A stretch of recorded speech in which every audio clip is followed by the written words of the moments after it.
नमस्कार दोस्तों। सुदामा चरित्र पाठ का मैं भाग 2 लेकर तैयार हुआ हूँ। पहले मैं आपको सह-प्रसंग व्याख्या कराई थी पूरे पद्यांश की, और यहाँ पर मैं अब आपके सामने लेकर आया हूँ प्रश्नोत्तर। देखिए, पाठ 8 सुदामा चरित्र, अभ्यास प्रश्न। कविता से क्या है? सुदामा की दीन दशा देखकर श्री कृष्ण ने क्या मनोदशा हुई, अपने शब्दों में लिखिए। सुदामा की दीन दशा देखकर श्री कृष्ण का मन करुणा से भर गया। उनकी फटी एड़ियां और पांव में जगह जगह चुभे कांटे देखकर श्री कृष्ण खुद रोने लग गए। आगे देखिए दूसरा प्रश्न क्या है? पानी परात को हाथ ने छुयो, नैनन के जल से पग धोयो।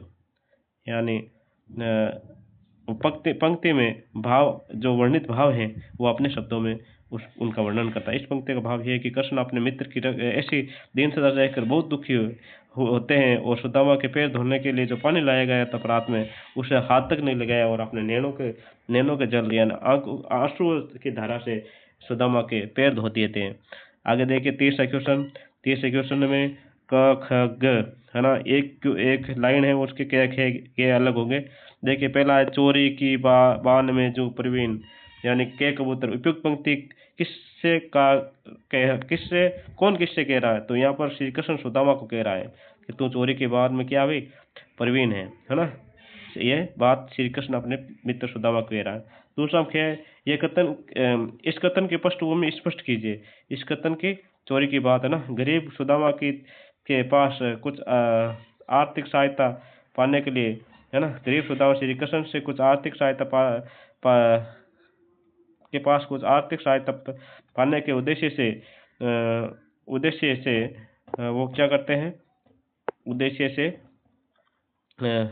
श्री कृष्ण के पास जाते हैं। जाते समय सुदामा की जो पत्नी है, कृष्ण को उपवास रूप कुछ देने के लिए चावल दिए थे, और सुदामा सोच रहे थे कि चावल कैसे दूं, इसलिए वे चावल की पोटली को अपनी बगल में दबाकर छिपाने का प्रयास कर रहे थे। ये देखकर श्री कृष्ण ने ये बात कही थी, क्योंकि सुदामा सोच रहा था कि मेरा इतने बड़े मेल में अभी उपवास हो जाएगा। तीसरा, इस उपालंब यानी शिकायत के पीछे कौन सी पौराणिक कथा है? तो ये पौराणिक कथा कृष्ण की है। भगवान कृष्ण और सुदामा की एक पौराणिक कथा है कि बचपन में कृष्ण और सुदामा गुरु संदीपनी के आश्रम में रहकर शिक्षा ग्रहण कर रहे थे। एक दिन भोजन बनाने के लिए लकड़ियां खत्म हो गई। ऋषि की पत्नी ने कृष्ण और सुदामा को लकड़ियां लाने के लिए जंगल भेज दिया। भूख लगने पर खाने के लिए चावल की पोटली, एक पोटली में चने दिए, जिन्होंने सुदामा ने अपने पास रख ली। कृष्ण पेड़ पर चढ़कर लकड़ियां काट रहे थे और नीचे सुदामा उन्हें एकत्रित कर रहे थे। अचानक मौसम बिगड़ा और वर्षा होने लगी। कृष्ण पेड़ पर थे, सुदामा नीचे गुरु माता के दिए चने चबाने लगा, और खाने की आवाज़ सुनकर कृष्ण ने पूछा, मित्र क्या खा रहे हो? इस पर सुदामा ने कहा, मित्र कुछ भी नहीं, सर्दी के कारण दांत किटकिटा रहे हैं। इस प्रकार सुदामा श्री कृष्ण को छिपा कर चोरी चोरी चने खा गया था, पूरा चने खा गए थे। अगला देखिए, चौथा क्वेश्चन। द्वारका से खाली हाथ लौटते समय सुदामा मार्ग में क्या क्या सोचते जा रहे थे? वे कृष्ण के व्यवहार से क्यों खींच रहे थे? सुदामा के मन की दुविधा अपने शब्दों में प्रकट कीजिए। लौटते समय श्री कृष्ण ने सुदामा कुछ भी नहीं दिया था। सुदामा रास्ते भर सोचते रहे कि कृष्ण ने उनका खूब आदर सत्कार किया, लेकिन लौटते समय उनकी दीन दशा का कोई ख्याल नहीं रखा। ये सोच रहे थे कि ये वही कृष्ण है जो घर घर दही की चोरी करता था, ये किसी को क्या देगा। सुदामा कृष्ण के इस व्यवहार से इसलिए खींच रहे थे कि विदा करते समय श्री कृष्ण ने उन्हें कुछ भी नहीं दिया। उनके मन में दुविधा यह थी कि पत्नी की जिद मानकर वे थी द्वारका आए। उसके बाद साथ ही सुदामा को अपनी पत्नी पर भी क्रोध आ रहा था। वे मन ही मन कह रहे थे कि उसी ने पत्नी ने हट करके उन्हें भेजा था, और इसलिए अब उसे अच्छी तरह समझा कर कहूँगा कि ले, कृष्ण ने तेरे लिए बहुत सारा धन भेज दिया है, उसे संभाल कर रख लो। श्री कृष्ण के विचित्र व्यवहार ने सुदामा को दुविधा में डाल दिया है ना। तो ये था सुदामा का। देखिए, अगला 5 क्वेश्चन। अपने गांव लौटकर जब सुदामा अपनी झोपड़ी नहीं खोज पाए, तब उनके मन में क्या क्या विचार आए? कविता के आधार पर स्पष्ट कीजिए। गांव लौटने पर सुदामा अपनी झोपड़ी नहीं खोज पाए, तो तब उनके मन में विचार आया कि कहीं वे रास्ता भूलकर वापस द्वारका तो नहीं चले गए, या कहीं दूसरी जगह तो नहीं आ गए। और जब वहां पर देखा तो उन्होंने सोचा कि ये तो स्वयं द्वारका ही है। आगे देखिए छठा क्वेश्चन, निर्धनता के बाद में भी बाद में मिलने वाली संपन्नता का चित्रण कविता के अंतिम पंक्तियों में वर्णित है, उसे अपने शब्दों में लिखिए। देखिए ये वर्णित है निर्धनता के बाद की संपन्नता यानी गरीबी के बाद की अमीरी। देखिए यानी जो एक अभी यूट्यूब पर चलता है, जो गरीब होगा होगा तो वो तो गरीब ही होगा, उसे अमीरी से क्या मतलब है। देखिए सुदामा का सारा जीवन घोर निर्धनता में बीता था, लेकिन मित्र श्री कृष्ण की कृपा से वे अचानक कंगाल से राजा हो गए। कवि नरोत्तमनाथ जी ने सुदामा की इस अचानक आई संपन्नता का बड़ा रोचक वर्णन अंतिम छंद में किया। जब मनुष्य बिना परिश्रम और प्रयास के निर्धन से धनवान हो जाता है तो वह बेकने लगता है। कहाँ तो सुदामा को टूटे छप्पर में गुजारा करके बुढ़ापा आ गया, और कहाँ अब सोने के राजभवनों में रहना उन्हें अच्छा लगने लगा। कहाँ तो पैरों में जूते पहनने के लिए वो तरसते थे, और कहाँ अब सुदामा जी हाथी घोड़े से नीचे पैर नहीं रखते थे। कहाँ तो नंगी और कठोर भूमि पर सोते रातें निकलते काट करती थी, और अब सुदामा को कोमल गद्दों पर वाले पलंगों पर भी नींद नहीं आती। घर घर भिक्षा मांग कर भी सुदामा भरपेट अन्न भी नहीं जुटा पाते थे, और आज उन्हें दाख बादाम और अच्छे अच्छे काजू पिस्ते ये उन्हें नहीं भा रही हैं। तो ये सुदामा की जो स्थिति है उसके बारे में बताया गया है। आगे देखिए कविता से आगे देखिए, द्रुपद और द्रोणाचार्य भी सहपाठी थे। जिस प्रकार कृष्ण और सुदामा सहपाठी थे, उसी प्रकार द्रुपद और ये द्रोणाचार्य ये भी क्या थे, मित्र थे। ये भी मित्र थे। तो इनकी मित्रता और शत्रुता की कथा महाभारत से खोजकर सुदामा का कथानक से तुलना कीजिए। देखिए ये मित्र थे, परंतु मित्र से क्या हो गए, आपस में शत्रु हो गए। तो इनका जो मैं आपके सामने लेकर आया हूँ, द्रुपद और द्रोण घनिष्ठ मित्र और सहपाठी थे।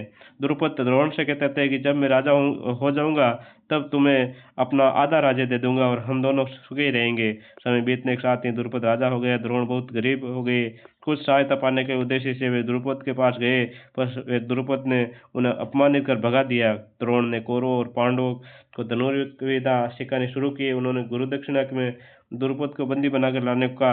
अर्जुन ने भी ऐसा ही किया। द्रोण ने द्रुपद के द्वारा किए गए अपमान की याद दिलाकर उन्हें मुक्त कर दिया, परंतु द्रुपद द्रोण की जान के प्यासे हो गए। उन्होंने तपस्या करके एक वीर पुत्र और पुत्री की कामना की।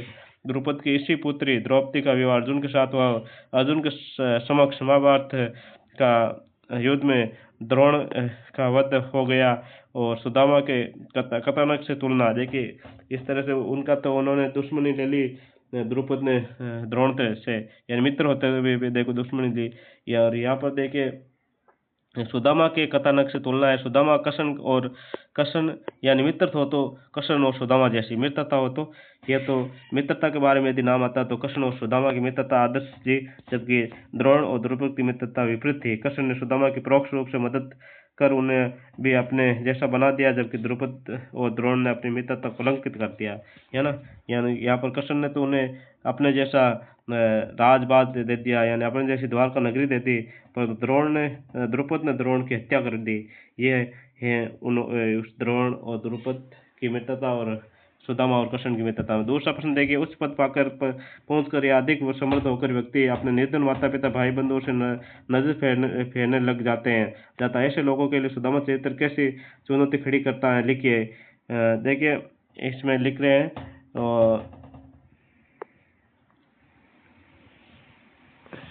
हाँ, उत्तर प्राय देखा जाता है कि जब छोटी सोच वाले व्यक्ति किसी ऊंचे पद पर पहुंच जाते हैं या उन पर धन बढ़ जाता है, तो वे अपने निर्धन माता पिता और भाई बंधुओं से दूरी बना लेते हैं। उन्हें लगता है कि वे ऊंचे स्तर के व्यक्ति हो गए हैं। ऐसे लोगों को सुदामा चरित्र एक चुनौती बन जाती है, क्योंकि राजा अधिराज होते हुए भी श्री कृष्ण ने अपने अत्यंत निर्धन मित्र सुदामा का बहुत सम्मान किया और उनकी दरिद्रता दूर कर दी। ये पद और धन के अभिमानी लोगों के लिए अनुकरणीय आदर्श है। मनुष्य माता पिता के ऋण से कभी मुक्त नहीं हो सकता है। भाई बंधुओं के सहयोग से उसको सबको उचित आदर और प्रेम प्रदान करके मनुष्य महान बनता है। यानी आपके पास पैसा आ जाता है तो ऐसे नहीं भी आपके जो भाई बंधु गरीब है तो तो उनको आप कुछ नहीं समझो, नहीं उनका भी आपको साथ लेकर चलना चाहिए। ये सुदामा चरित्र पाठ यानी कृष्ण और सुदामा की दोस्ती हमें ये शिक्षा देती है। अनुमान और कल्पना में देखिए, अनुमान कीजिए कि यदि आपका कोई अभिन्न मित्र आपसे बहुत वर्षों बाद मिलने आया है तो आपको कैसा अनुभव होगा। यदि हमारा परम मित्र वर्षों बाद हमसे मिलने आए तो हमें अपार हर्ष होगा, लगेगा कि हमारी कोई बहुमूल्य वस्तु जो खो गई थी अचानक हमें दोबारा मिल गई है। हम उससे पूरा सम्मान देंगे और जब तक वह हमारे साथ रहेगा उसका आत्मीयता और प्यार से सत्कार करेंगे। दूसरा क्वेश्चन है, कहीं रहीम संपत्ति सगे बनत बहुत बहुरीत विपत्ति कसोटी जय कसे तई साचो उम्मीद। इस दोहे में रहीम ने सच्चे मित्र की पहचान कहता है।